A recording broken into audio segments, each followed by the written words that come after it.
ला इलाहा से बात कर लेते हैं। हेलो। अ, जी, थैंक्स वालेकुम मलिक भाई। हाँ जी, हाँ जी, हाँ जी, कैसे हैं आप? I am good. पहचाने जाहिल नालायक नमाज साथ में मुझे नहीं ट्यून याद डाला आपने तो कोई बात। जाहिल नालायक के साथ में नमाजें पढ़ी है। अच्छा अच्छा, हाँ हाँ, बिल्कुल बिल्कुल, आप हाँ, नाम बदल लेते हैं। हाँ, टेक्टालिक। नाम इस बार आपका नहीं, नाम यही था, कंटिन्यूअस है, ठीक नाम है। तो यही था। पिछली बार फिर यही था, टेक्टालिक ठीक का है, आपने, सही आ गया हाँ, याद मुझे। फिर टेक्टालिक का आपने मेरे को ये दिया था, मेरी जो उनसे डिबेट हुई थी। तो अच्छा पहले तो ठीक है, इन्होंने जो कहा कि ये नहीं देता, चैट जीटीपी ने मुझे ये दिया है। मेरे को 3 वर्सेस दिए हैं। Here the new verse inspired by the poetic, मैंने बोला था कि give me a new verse similar to Quran. So अच्छा here's the new verse. ये ChatGPT ने कहा, here's the new verse inspired by the poetic and prophetic language of the नहीं रुको, हाँ, here's the new verse inspired by the eloquent and profound language of the Quran. Verily, in the heart अच्छा of every soul lies a spark, a light that illuminates the path to truth, and those who follow it with sincerity and devotion shall find themselves in the presence of divine forsooth. For Allah's guidance is like a beacon in the night, a source of comfort and solace for the troubled heart. And those who seek it with humility and gratitude shall find themselves on the journey that never shall depart. अभी इसको Arabic में convert कर ली, आ गया कुरान का नया verse. नहीं, मगर मैं आपको ये बताता हूं कि अगर जीपीटी टाइप का एक टूल कुरान को सैंपल दे के अरबी में भी आयतें आपको बना के दे सकता है, ट्रेन करना कोई मसला ही नहीं हाँ, है। हाँ, कोई मसला ही किसी नहीं है, ने ये बहुत तो जल्दी इसी को ट्रेन कर, इंग्लिश में मैं दे रहा आपको है। बताता हूँ, किसी ने बहुत जल्दी ट्रेन कर देना है, ये कोई ज्यादा दूर नहीं है ये बात, कि हम्म। वेबसाइट ने किसी ने ट्रेन करके लगा देना है, ये कोई मसला नहीं है। और इनफैक्ट ठीक है। कई लोगों ने दिए, वो फालतूगिरी के ये लोग ये करते, कितने लोगों ने अच्छी अच्छी हाँ आयतें, न्यू आयतें बना के बता दिए। अलहमदो के हाँ जैसी पूरी एक आयत एक ने बना दी। जब भी मैं वो अली सिन्हा के वेबसाइट पे था, वहां पे कितने लोगों ने एक बंदा था जिसने इतनी अच्छी आयत बना के दिखाई थी। तो बकवास है ये सब फालतूगिरी। एंड हम्म मैं अच्छा एक चीज डिस्कस करना चाहता हूँ कि जैसे अभी आफाफ जी मैडम है आपका, बहुत बहुत शुक्रिया आने के लिए। तो साइकोलॉजिकली भी मैं ये अभी जैसे मैंने आपके ये डिस्कस करना चाहता हूँ कि इनका क्या परमानेंट सॉल्यूशन होना चाहिए। ठीक है, अभी मैंने आपके एक वीडियो पे देखा था कि आपने बोला था कि जो लिंचर्स है इनको फांसी दे दी जानी चाहिए। तो एक्चुअली गलीब भाई, I don't agree with you. इनको फांसी नहीं देनी चाहिए। इनको इनके हाथ पाँव बांध के ये हिल भी ना पाए, और गरम गरम जो डामर रहता है ना उनके पाँव पे डालो, और फिर खौलता हुआ पानी उनके ऊपर डालो, और उनको तरपते तरपते मरने दो। यही इनका सॉल्यूशन है। और ये वीडियो आप 8-10 जन के साथ करके, ये लिंचर्स के साथ, be it either Islamic lynchers और टुन्नी lynchers in the name of cow, इन दोनों के साथ ये हरकत करो और आप डालो एक वेबसाइट पे। अगर मैं चाइना का या चाइना जैसी कंट्री का ये होता डिक्टेटर, मैं तो ऐसी उनको सजा देता और वीडियो पे डालता बाकायदा। अब तुमको चाहिए ना जन्नत की हुरे, देखो उनको, वो तो मरने के लिए रेडी है। उनको तो एक झटके में फांसी दे दी, एक झटके में खत्म, फिनिश। उनको तो हुरों की 72 हुरों की जरूरत है। अब तुमको, अब ये वीडियो देख के तुमको 72 हुरे चाहिए, पहले यहाँ के अर्थ के हेल्थ से होके जाओ, फिर देखो कितने लोग लिंचिंग करते हैं।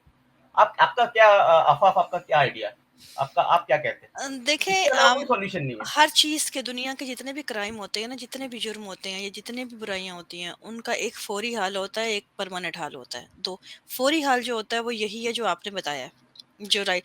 मगर ये परमानेंट सोल्यूशन नहीं है। परमानेंट सोल्यूशन को आपको ग्राउंड जीरो से पकड़ना पड़ेगा। आपको उन चीज़ों को कि ये क्या चीज, कौन सी ऐसी चीज़ें हैं जो इन जिनकी वजह से ये माइंडसेट क्रिएट हो रहा है। आपको उन तमाम चीज़ों को अंडू करना पड़ेगा। क्या आप विलिंग हैं? हमें तो नहीं लगता कि हमारे यहाँ कोई भी विलिंग है इन चीज़ों के लिए। ना हमारा एजुकेशनल सिस्टम, ना हमारे जो है बाकी कोई जो मुल्क में जितने भी लॉ सिस्टम है, ना जो है रिलीजियस का जो हमारा सिस्टम है, कोई भी ना। इवन के पेरेंट्स जो हैं वो इन चीज़ों पे फ़ख्र करते हैं कि बच्चे जो हैं हमारे मजहबी हैं और बड़ा मजहबी माइंडसेट रखते हैं। इवन कि आप शादियां करते हुए देख लीजिए कि जिन बच्चियों की शादियाँ होती हैं, तो उस वक़्त देखा ये जाता है, ये नहीं देखा जाता कितना इंसान का बच्चा है। अगर कोई मज़हब से दूर है तो नहीं भी ये मज़हब से दूर इंसान है, इससे नहीं करनी। तो ये जो माइंडसेट है ना हमारा, ये इन चीज़ों की बुनियादी वजह है। इस तरह के माइंडसेट को फिर आप जब एक माइंडसेट बना के घरों की फ़ज़ा से आप दे देते हैं किसी भी आइडियोलॉजी को, तो वो तो फिर आग लगाएगा ना, वो किसी भी तरफ इस्तेमाल कर ले उस चीज़ को। तो असल में ये बीज जो होता है हमेशा घरों से पलता है। मैं तो इसकी कायल हूँ, क्योंकि अगर मैं अपने बच्चे को बचपन से क्रिटिकल थिंकिंग देने की बजाय या उसको प्रॉपरली न्यूट्रल रहने की के इंसान बनने की बजाय मैं उसको एक ऐसा माइंडसेट दे दूँगी, जिसको कल को कोई भी इस्तेमाल कर लेगा अपने हक में, तो ये कसूर मेरा है इसमें। तो यहाँ से पेरेंट्स हैं हमारे, बुनियादी वजह हमारा सिस्टम, हमारे पेरेंट्स, हमारी सोसाइटी, हमारा जो पूरा है, चाहे वो इंडिया की हो, चाहे पाकिस्तान की हो, हैं तो दोनों का माइंडसेट एक ही। आप लोग इसको इंडिया, पाकिस्तान को 2 अलग समझें, क्योंकि बॉर्डर लगा देने से तफरीक नहीं बन जाती। मेरी नज़र में तो दोनों एक ही माइंडसेट है। I agree with your what you said कि एक बच्चे को एक अच्छा माइंडसेट देना चाहिए, बट जिस बच्चे को एक अच्छा माइंडसेट नहीं मिला है और और वो उसको आप ये वीडियोस दिखाइए, ठीक है, उसकी हिम्मत होगी बोलो लिंच करने की, आप मेरे को बताइए। अगर वो वीडियो दिखा के मेरे साथ मैंने लिंच किया तो मेरे साथ ये ऐसी हरकत होगी, मेरे को इजी मौत नहीं मिली। देखिए मैं ना ऐसे Productive होगी। आपसे इस बात पे अग्री नहीं करता, ये बात आप छोड़ दें। ये हिम्मत होगी, ये बिल्कुल इस थिंकिंग को थोड़ा रिविजिट करने की जरूरत है, समझे मेरी बात, क्योंकि ये इस्लाम की ही थिंकिंग है कि यार इसकी टांगे तोड़े तो देखें फिर कैसे हिम्मत करेगा, ठीक है, इसको फांसी दें, फांसी दे के चौक में लटकाएं तो देखना कोई दूसरा हिम्मत नहीं करेगा, हाथ काट दे तो कैसे करेगा। और ये किसी बात का कोई सोल्यूशन नहीं होते। ये मैं आपको बात बता दूं कि मॉब लिंचिंग्स जो है ना पाकिस्तान में जो हो रही हैं, उनको रोकने का तरीका खौफ फैलाना नहीं है। बिल्कुल, आप ये बिल्कुल। मत समझें, आप ये मत समझें कि मॉब लिंचिंग्स इस वजह से रुक जाएंगी कि आप 10 बंदों को फांसी दे देंगे, उनको गले काट देंगे, नहीं, फांसी कुछ भी नहीं होगा। फांसी तो इजी सजा नहीं है। तो आप बात कर रहे हैं गर्म पानी डाल दो उनको, ये करो, उनकी वीडियो रिलीज कर दो। देखें मेरे ख्याल में सोसाइटी इस पॉइंट पे पहुंची इसी वजह से है कि बड़ी देर से सोसाइटी ऐसी वीडियोस की एक्सपोज हो रही है। देखिए, ये ठीक बिल्कुल है, आपकी बात दुरुस्त है, ये सफ़ाकियत बढ़ती है इन चीज़ों से, उल्टा हाँ इसका ये कोई हल नहीं होता। जिस तरह अभी देखें पोर्नोग्राफ़ी कितनी पिछले साल, 1.5 साल से हमारे यहाँ जो नई से नई वीडियो रिलीज़ हो रही है, मैं इसके मतलब जो भी है कोई इंसान किसी भी एंगल पे कर रहा है, ये उसका ज़ाती फ़ेल है। क्या ज़रूरत है कि आपको उन चीज़ों को, जो कौन बंदा है जो पोर्न के जो उसके बिना दुनिया में आया है या उसको उसका नहीं पता, लेकिन उसको क्यों एक्सपोज़ किया जाता है? क्योंकि माइंडसेट कैश करवाना मकसद है ना। तो हमारे यहाँ हम 1 वीडियो देखते हैं, 2 देखते हैं, उसके बाद क्या है कि वो एक ऐसा ट्रेंड बन जाता है कि लोग उस चीज़ के लिए एक मुकम्मल तौर पे साल भर से ही एक ट्रेंड बना हुआ है, एक के बाद दूसरी आ रही है, इससे आप ब्लैकमेल कर रहे हैं। तो ये चीज़ें जो हमारे यहाँ, इसी तरह ये जो सज़ाओं का कॉन्सेप्ट है ना, अगर आप इन चीज़ों को ओपनली, पब्लिकली आप सफ़ाकियत या ऐसी सख्त सज़ाएँ देंगे, ये नफ्सियाती कत्ल है उन लोगों का जो बाकी रह रहे हैं वहाँ पे। आप उनको कत्ल कर रहे हैं, आप उनका जो एक सोसाइटी में, अगर इन चीज़ों से दूर रहना ओपन फ़ज़ा में आपकी हसासियत को सलामत रखता है, आपको एक जो आपके तमाम बाकी जज़्बात, एहसास हैं, आप जब वो चीज़ें ओपन ले आते हैं, जिस तरह आप देखते हैं बकरा मंडी में जब बकरा ईद के ऊपर किलिंग हो रही होती है, उसका क्या असर होता है नफ्सियात पे? आपकी सफ़ाकियत होती है, बढ़ती है। ये हकीकत है नफ्सियाती सतह पे। कोई माने ना माने रिलीजन, लेकिन हकीकत यही है कि आप किसी एनिमल के ऊपर छुरी चलाएँगे तो वो सफ़ाकियत होगी। सेम सज़ाओं का असूल है, सेम असूल बाकी किसी भी चीज़ का है। ये इंटीग्रिटी के ज़ुमरे में आती हैं चीज़ें कि अखलाकी सतह पे आपने अपनी बॉडी को, अपने माइंड को, अपनी आप को इन चीज़ों से के बदअसरात से कैसे महफूज़ रखना है। और ये बात याद रखें कि ये जो मॉब लिंचिंग्स वाला मसला ये शुरू हुई थी, जैसे मुनीब और मुगीस सियालकोट में काम शुरू हुआ था, वो वीडियोस मैंने भी देखी थी, सब ने देखी थी। हर इंसान का देखने का एंगल डिफरेंट होता है, ठीक है, मैं देखूंगा ना मैं सोचूंगा कि यार ऐसा किसी के साथ ना हो, मगर कुछ लोग ऐसे होते हैं जो सोचते हैं कि मैं भी ऐसा किसी के साथ करूं। बिल्कुल, बिल्कुल। और सोसाइटी में ऐसे लोग कम नहीं होते। और मॉब मॉब मॉब मेंटालिटी होती क्या है, मॉब में कोई एक शख्स काम शुरू करता है ना तो दूसरा भी वही कर देता है फिर, ठीक है, तो ये प्रॉब्लम है। सही है, तो फिर तो ये चीज जो है ना, इसका सॉल्यूशन क्या है? सॉल्यूशन आपका तालीमी सिस्टम है, आपका जो एजुकेशनल सिस्टम है, आपके घरों के माहौल है, सिस्टम वही है, आपकी अपब्रिंगिंग है। अगर वो लोग जो हैं क्राइम करते हैं, उनको प्रॉपरली उनको कानून सख्त हाथ में ले और उनको प्रॉपरली उनको जेलों में बंद करे, उनको सजाएं दे, उन पे कानून की सख्त गिरफ्त हो, जो करते हैं उन पे भी बिल्कुल गैर जानिबदार होके, और जो बाकी तो आप अगली भी अभी नस्लें हैं सजा उनको की बात तो कर ही रहे हैं, राइट? तो सजा जो आप देखिए सजा, ओपन देना, पब्लिकली देना, ऐसी अनाउंस करना वो एक अलग पहलू है, लेकिन उन पे सख्त गिरफ्त रखना दूसरा है। अब आप देखें कि कोई भी इंसान में कनाडा जैसे मुल्क में आएगा, आपकी दूसरी मिसाल मैं आपको दे देती हूँ कि आपको इस वक्त वर्ल्ड वाइड आप देखें कि कोंगो का जो सिटी है, कोंगो अफ्रीका का जो एरिया है, उसमें सिटी ऑफ रेपिस्ट के नाम से मशहूर है। वहाँ पे कोई भी औरत या बच्ची किसी भी वक्त जो है रेप करना उनका कॉमन उनका रवैया है वहाँ के मर्दों का। अब वहाँ के मर्दों को उठा के लाइए इधर वेस्ट में लाके आबाद कीजिए, देखते हैं कौन कैसे रेप करता है। क्यों? क्योंकि यहाँ पे कानून की गिरफ्त जो है मजबूत है वो रेपिस्ट माइंडसेट से पैदा हुए हैं, लेकिन यहाँ पे गिरफ्त, यहाँ पे किसी औरत को हाथ लगा के टेढ़ी आंख से देख के दिखाएं। तो कानून जो है वो बहुत पावरफुल होता है उन लोगों को बंद करने में, बेड़ियां डालने में, लेकिन मगर अगर आपने माइंडसेट चेंज करना है तो फिर ये होगा कि आपको ग्रोथ से वर्क आप ब्रिंगिंग वैसी करनी पड़ेगी। मेरे ख्याल में पाकिस्तान की प्रॉब्लम जो है वो काफी कॉम्प्लेक्स है, और पाकिस्तान का मसला इतना सीधा नहीं है। पाकिस्तान में सिस्टमैटिकली पिछले 15 20 भी नहीं, मेरे ख्याल 25 साल से ये काम चल रहा है, 30 साल से, कि ब्लास्फेमी के इशू को परमानेंटली उठा के रखा हुआ है। मौलवी चाहता है कि इस इशू को ज्यादा किया जाए क्योंकि उससे पावर मिलती है। और एक और चीज जो है, ये स्टेट को सिस्टमैटिकली ज्यादा से ज्यादा इस्लामी बनाया जा रहा है पिछले बड़े अरसे से, और इस चीज को बढ़ाया जा रहा है। मॉब लिंचिंग जो है इसका सबसे आखिरी जो है ना वो हल मौलवी की नजर में है, क्योंकि मौलवी समझता है कि जो वो चाह रहा है ना वो अभी हो नहीं रहा। मौलवी ये समझता है, हालांकि मौलवी बहुत हद तक वो चीज कर चुका है जो वो चाह रहा है। मौलवी असल में जो सबसे बड़ी चीज है समझने वाली वो ये है कि जो भी बहुत ज्यादा एक्सट्रीमिस्ट इस्लामी ज़हन का शख्स होता है वो पाकिस्तान के कानून को मानता नहीं है। असल में बिल्कुल बिल्कुल वो नहीं मानता। वो क्या समझता है कि पाकिस्तान का जो कानून है ना वो नहीं है सही कानून, और शरिया को रिप्लेस करना चाहिए इन चीजों को। तो जब वो ये मानता है, उसकी वजह से वो जानबूझ के इस आग में घी डाल रहे हैं बड़ी देर से। हाँ, मगर एक और चीज है कि ये जो एक्सट्रीमिज्म है या फिर ये जो शिद्दत पसंदी से लोगों को गैर इंसानी तरीकों से सजाएं देना है, ये इन इटसेल्फ एक बहुत ही ईवल बात है। और आप ये नहीं कर सकते कि आप ये कहें कि जी जो है आप ये बात कर दें कि इन लोगों को लटका देना चाहिए, इनको ऐसे कर। देखें, इंसान वो भी हैं जो मॉब लिंच करने वाले हैं ना, इंसान तो वो भी हैं। वो इंसान इधर तक क्यों पहुंचे हैं? ठीक है, वो इंसान इसीलिए यहां तक पहुंचे हैं क्योंकि स्टेट ने उनको यहां तक ले आया, मुल्ला उसको यहां तक ले आया। इंसान बार बार इन चीजों से एक्सपोज हो के पागलपन की आखिरी हदों को छूने लग गए। तो इस चीज से निकालना एक वन प्रोंग सिंगल साइड की स्ट्रेटजी नहीं चल सकती, मल्टी प्रोंग स्ट्रेटजी यहां पर चलेगी। और मल्टी प्रोंग स्ट्रेटजी क्या है? मल्टी प्रोंग स्ट्रेटजी तो सबसे पहला काम तो यह है कि पाकिस्तान में एजुकेशन को बदला जाए। एजुकेशन सिस्टम पाकिस्तान का बड़े बुरे तरीके से फेल हो चुका है। पाकिस्तान में अगर आप मुझसे पूछें, जैसे आप ला इलाहा कह रहे हैं कि पाकिस्तान का इलाज क्या है, तो मैं आपको 2-3 स्टेप्स में पाकिस्तान का इलाज बता सकता हूं कि पाकिस्तान का असली इलाज है क्या है।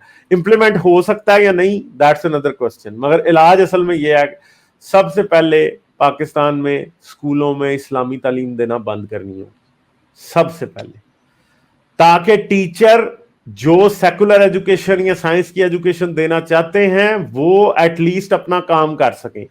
मैं आपसे ये बात शर्त लगाने को तैयार हूं कि अगर कोई टीचर बायोलॉजी की किताब पढ़ाते हुए पाकिस्तान में ये कह देगा ना कि एवोल्यूशन सच है, तो उस पर भी फतवा लग जाता है। उसकी कंप्लेन आ जाती है घरों से कि हाँ जी हमारे बच्चे को ये कहा कि तुम बंदर की औलाद हो।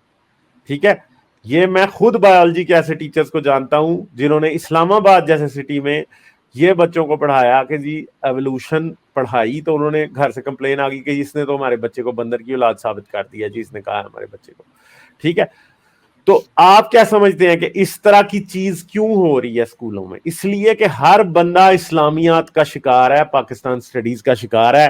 पाकिस्तान स्टडीज तो चलो खैर थोड़ा सा उसे करेक्ट भी किया जा सकता है, मगर इस्लामियात वाला मसला उसको आप ठीक नहीं कर सकते, क्योंकि आपकी जब पाकिस्तान स्टडीज पे बहस हो सकती है, जिन्ना ने इस्लामाबाद की थी, नहीं की थी, हाँ की थी, ये हुआ था, जिन्ना का स्टैंड ठीक था, गलत था, इस बात पे बहुत बहस हो सकती है। इस पे कोई भी टीचर ये कह सकता है, क्लास में कह भी देगा ना कि जिन्ना बड़ा गलत था, तो कोई उस पर फतवा नहीं लगेगा। मगर किसी ने गलती से कोई जरा सा भी डिफरेंट पर्सपेक्टिव दे दिया तो बहुत बड़ा मसला हो जाएगा। पाकिस्तान में अब जो नया एंडेमिक आने वाला है वो ये है कि इस्लाम की लगी बंदी इंटरप्रिटेशन के अलावा लोग एक दूसरे से इस्लाम की बात नहीं कर पाएंगे। आज मेरी आप एक और भी प्रिडिक्शन लिख लें कि पाकिस्तान में क्या होगा। पाकिस्तान अगर इसी लाइन पे जाता रहा ना, तो कुछ अरसे बाद लोगों ने सिर्फ और सिर्फ अगर कहीं खड़े होके इस्लाम की बात करनी है तो उन्हें कहना है सिर्फ दरूद पढ़े करेंगे, बस इसके अलावा कोई दुनिया की दूसरी बात वो कर ही नहीं पाएंगे। कैसे? अगर किसी ने कहा ना कि रसूलुल्लाह काली जूती पहनते थे, दूसरे ने कहना सफेद जूती पहनते थे, एक ने दूसरे को मॉब लिंच कर देना है। किसी ने कहा ना रसूलुल्लाह की दाढ़ी 6 इंच की थी, दूसरे ने कहा नहीं रसूलुल्लाह की दाढ़ी 12 इंच की थी, उसने उसे मॉब लिंच कर देना। ठीक है, आप देखें ये बंदा कौन था आज? पीटीआई का हामी था जी, पीटीआई का हामी। ठीक है, पीटीआई कहने को पाकिस्तान में इस टाइम सबसे जो है वो मकबूल जमात है, और उस बंदे को मॉब लिंच कर दिया। और आपको पता है जो जाहिल किस्म के, सुपर जाहिल किस्म के पटवारी हैं, वो इस टाइम कह रहे हैं ओ जी देखो ये तो रसूल मान रहा था उसको। ठीक है, पटवारी भी पागल हुए हैं, उधर से यूथिया भी पागल हुए हैं, सारे पागल हैं कोई, और हर कोई मौका ढूंढ रहा है कि मैं रसूल अल्लाह नाम की क्लाशनकोफ लेके अपने किसी भी दुश्मन को किसी टाइम मार दूं। ठीक है, मैं आपको बता रहा हूं हजरत मोहम्मद को इन्होंने, मैं पहले कहता था ब्लास्फेमी एक हथियार है, मैं अब आपको कह रहा हूं हजरत मोहम्मद एक हथियार है। ऐसा जहर है कि एक बंदा बैठा चाय पी रहा, आप उसकी चाय में हजरत मोहम्मद डाल दें, वो बंदा उधर ही उसको मार देगी, मर जाएगा। ठीक है, ये चक्कर हो गया है। ये पाकिस्तान का हो गया। अब आप बोले कि इस्लामियात जो है एजुकेशन, रिलीजियस एजुकेशन बंद करना।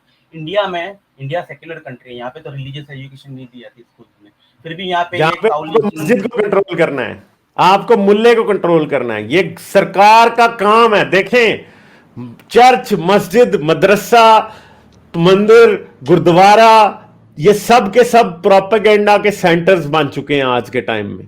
आपको ये देखना है कि ये लोगों को क्या फीड कर रहे हैं। दूसरी बात, इनसे ज्यादा बड़ा फर्क क्या है इस टाइम?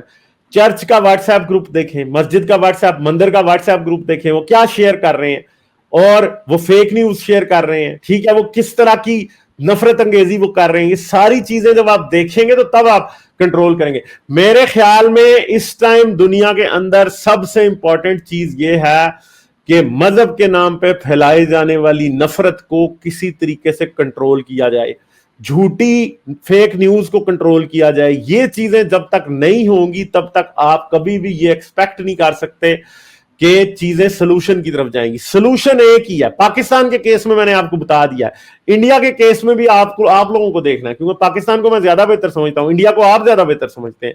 आपको देखना पड़ेगा कि आपको क्या करना है। मुझे पाकिस्तान की बीमारी पता है और मुझे उसका इलाज भी पता है, मगर जाहिर बात है जो इलाज मैं बता रहा हूं पाकिस्तानी उसे करने पर कभी राजी नहीं होंगे। मगर ये याद रखिए, आज ये ना भी राजी हो, 20 साल बाद भी इलाज वही रहेगा, बीमारी बढ़ जाएगी। एक दिन इनको करना पड़ना है ये काम, मगर ये कब करते हैं कब नहीं करते वो एक अलग बात है। हो सकता है ये कभी भी ना करे, पाकिस्तान टूट जाए, और हो सकता है जो इलाज हिंदुस्तान नहीं करना चाह रहा हिंदुस्तान ना करे और कल को हिंदुस्तान भी टूट जाए। देखें, ये चीजें ऐसे ही हैं। अगर आज ये याद रखें, सोसाइटीज वैसी हैं जैसे स्टेप्स वो लेती हैं, जैसी चीजों को वो कंट्रोल करती हैं, जैसे प्रॉब्लम्स वो अपने अंदर पैदा नहीं होने देती, और जो प्रॉब्लम्स उनके अंदर एग्जिस्ट करते हैं उनको कंट्रोल करती हैं, उनकी सोल्यूशन करती हैं। हमारे लोगों ने बड़े अरसे से प्रॉब्लम्स खुले छोड़ दिए हैं, सॉल्व करते ही नहीं है, प्रॉब्लम्स के ऊपर खेलते हैं। अगर पाकिस्तान में चीनी नहीं मिल रही तो चीनी का माफिया बन जाएगा, जो आपको ज्यादा कीमत पर चीनी देगा।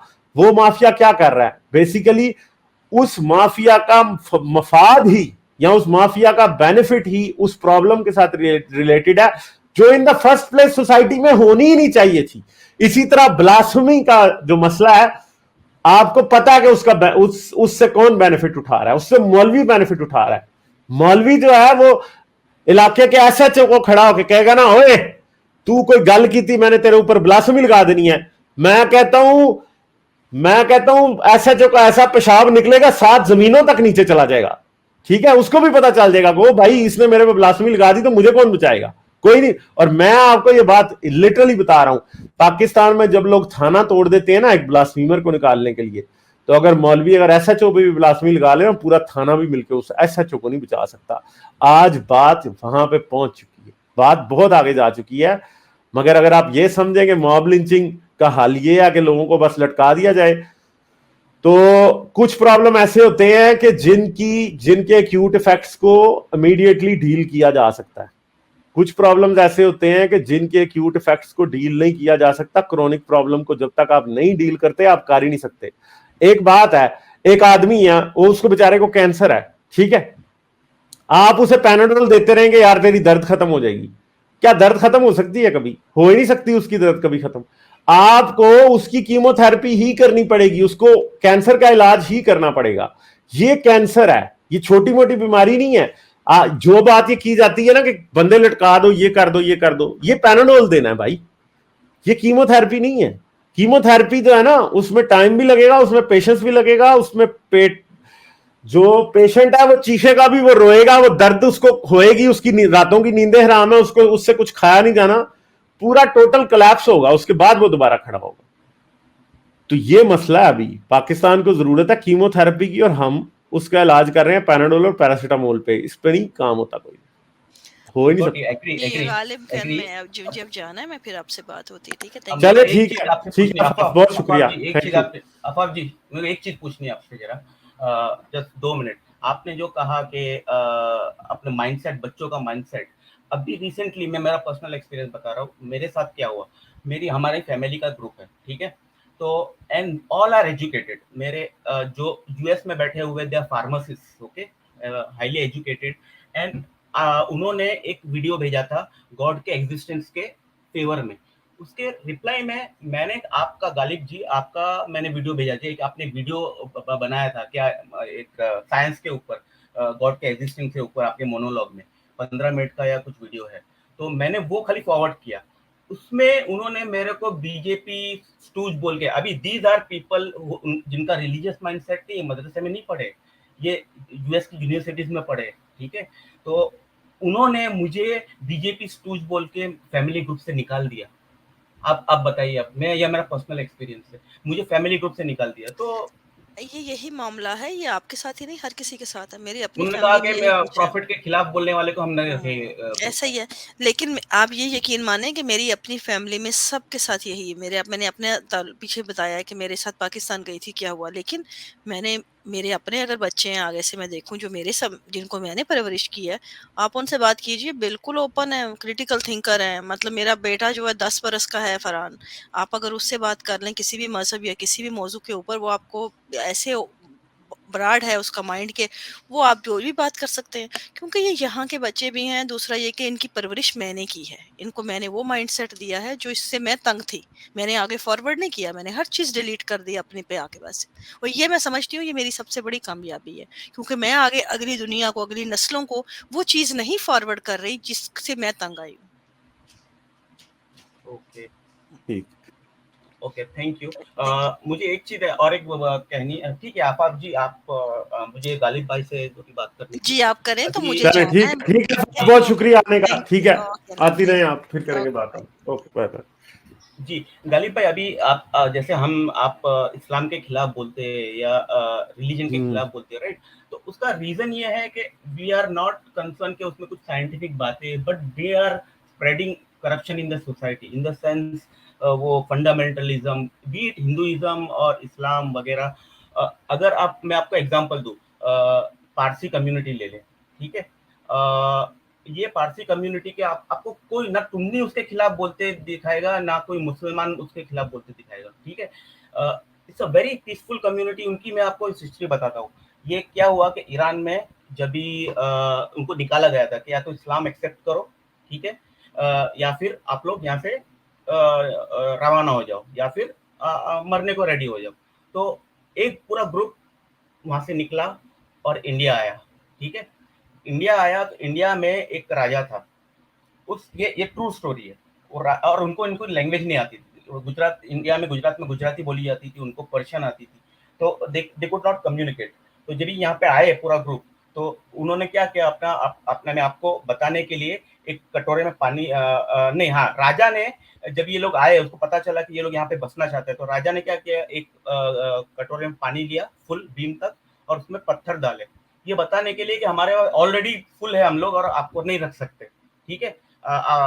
तो उसने क्या किया, जो ईरान से जो लोग आए थे पारसी लोग, उनके जो हेड ने एक कटोरा लिया, हाँ, पानी डाला उसमें और शक्कर डाली और घुला दिया, ये बताया कि हम इस तरह घुल जाएंगे कि आपको पता भी नहीं चलेगा कि हम बाहर से आए।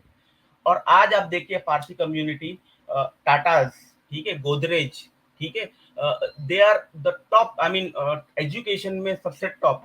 अब दूसरा मैं आपको मुस्लिम कम्युनिटी का एक एग्जांपल देता हूँ। दाऊदी बोरा कम्युनिटी का आपका सुना है, पाकिस्तान में भी है, सुना है आपने?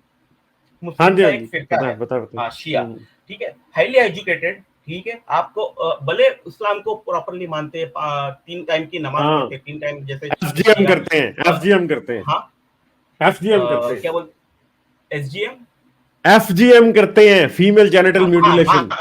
I disagree with that, 100% I disagree with that. FGM है डिसएग्री और एक है, नहीं भैया, पाकिस्तान की बोहरा कम्युनिटी भी करती है, हाँ हाँ, ऑल ओवर इंडिया की वर्ल्ड भी करती है, करती है।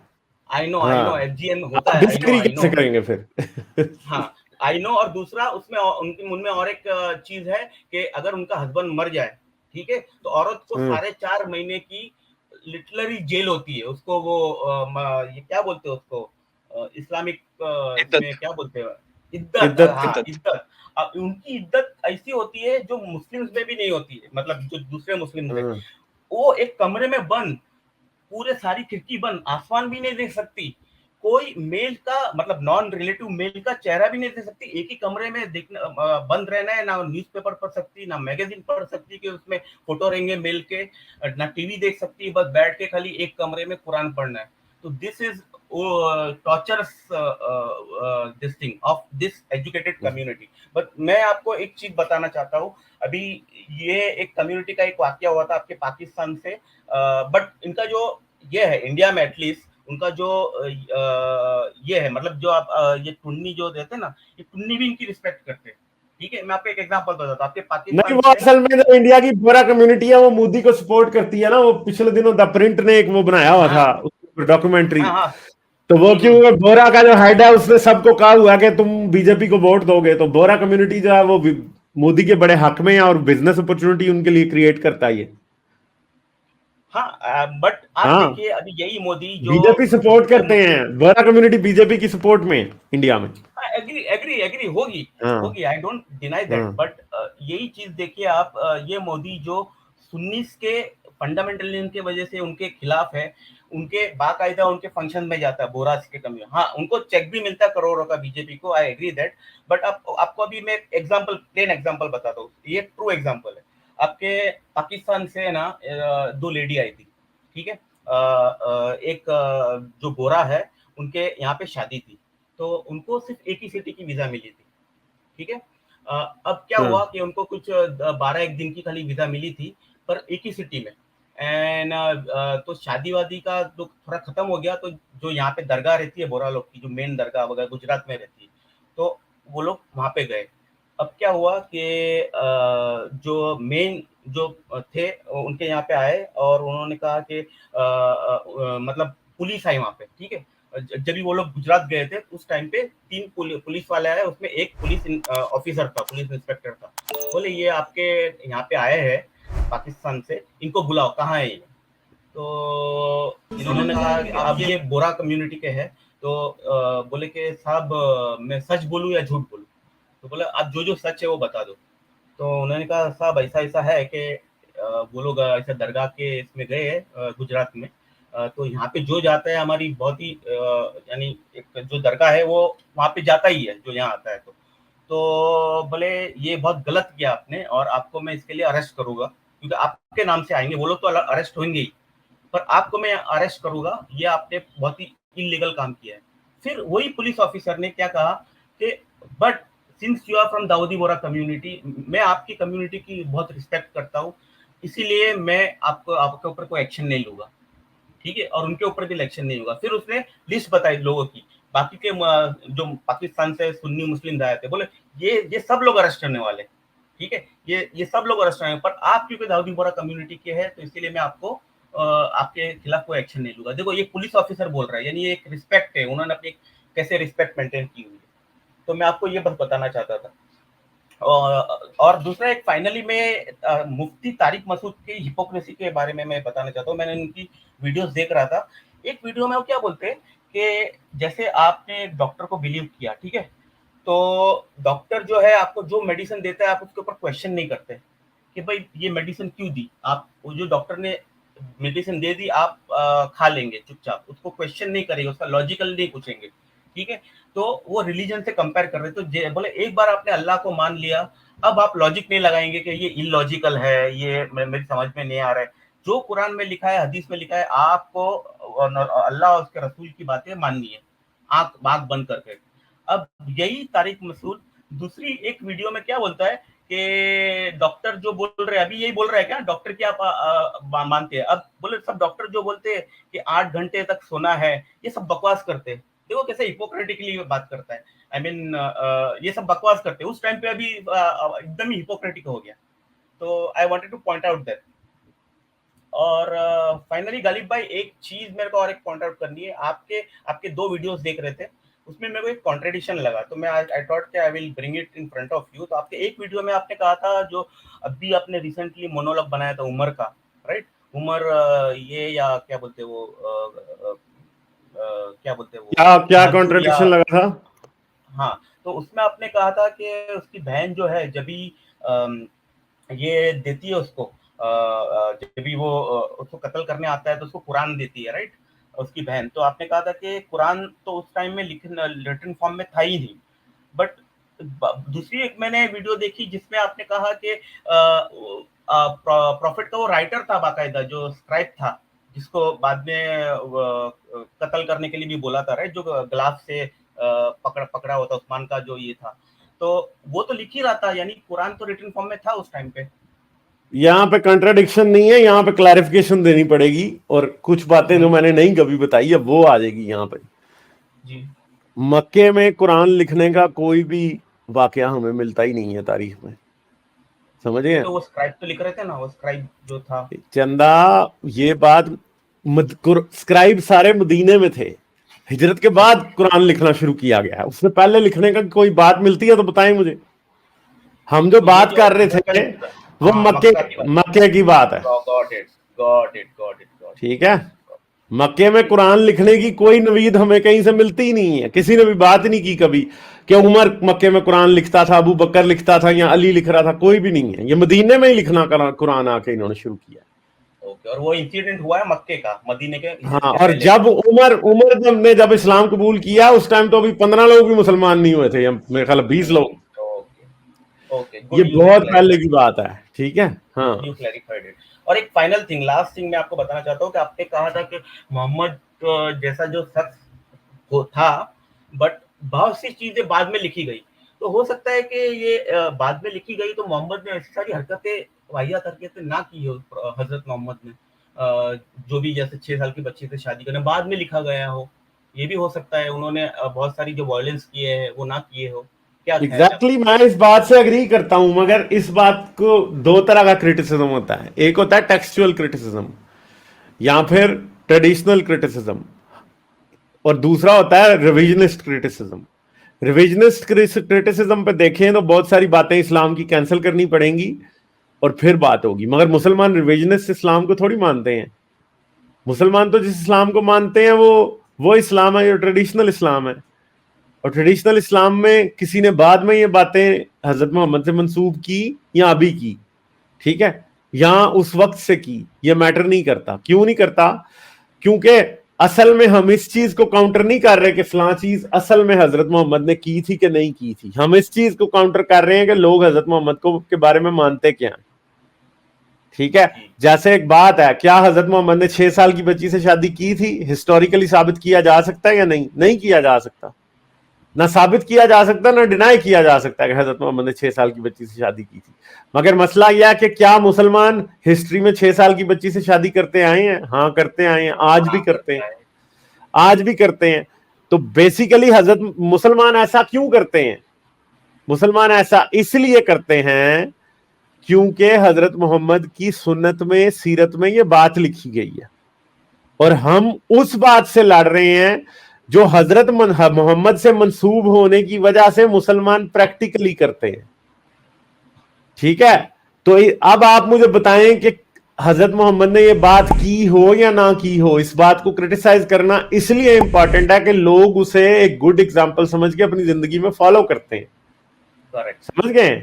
हम इसलिए इसे क्रिटिसाइज करते हैं। बड़े लोग इस बात पे बड़े कंफ्यूज हो जाते हैं, ओ जी गालिब तुम तो जी ऐसी क्रिटिसिज्म कर देते हो, एक तरफ तुम कहते हो कि जी हजरत मोहम्मद नहीं थे, तो दूसरी तरफ तुम कहते हो कि हजरत मोहम्मद ने फलां बात किया। भैया जब मैं रिविजनिस्ट क्रिटिसिज्म करता हूं तो वो बात और होती है, वो मेरा इंटरेस्ट है कि मैं जानना चाहता हूं कि इस्लाम कैसे पैदा हुआ, और मैं उन लोगों से वो बातें करता हूं कि जो ये जानने चाहते हैं कि असल में इस्लाम कैसे पैदा हुआ। मगर वो लोग जो इस्लाम की इस चीज में इंटरेस्टेड नहीं है या फिर सिर्फ इस्लाम की वो बातें जानना चाहते हैं जो किताबों में लिखी हैं, उनके लिए फिर दूसरा क्रिटिसिज्म है जो कि इस्लाम की इंटरनल कंसिस्टेंसी पे क्रिटिसिज्म है, इस्लाम की टीचिंग्स के ऊपर मॉरल क्रिटिसिज्म है। आप ये ना समझें कि वो हम एक जो कोई रियल मोहम्मद रहा होगा उस पे क्रिटिसिज्म कर रहे हैं, नहीं, हम उस मोहम्मद पे क्रिटिसिज्म कर रहे हैं जो मोहम्मद ऑफ द बुक है, जिसे लोग मानते हैं, और उस पे हमारा क्रिटिसिज्म मोरालिटी की बेस पे 100% बनता है और हम करते हैं। ये बात है। Yes yes correct, okay, thank you Ghalib भाई, ठीक है, चलें, सही है, okay okay, bye bye. Like, share और सब्सक्राइब करना मत भूलें। इसके साथ साथ आप मेरे चैनल को पेट्रियन पर सपोर्ट कर सकते हैं। पेट्रियन का लिंक वीडियो की डिस्क्रिप्शन में है।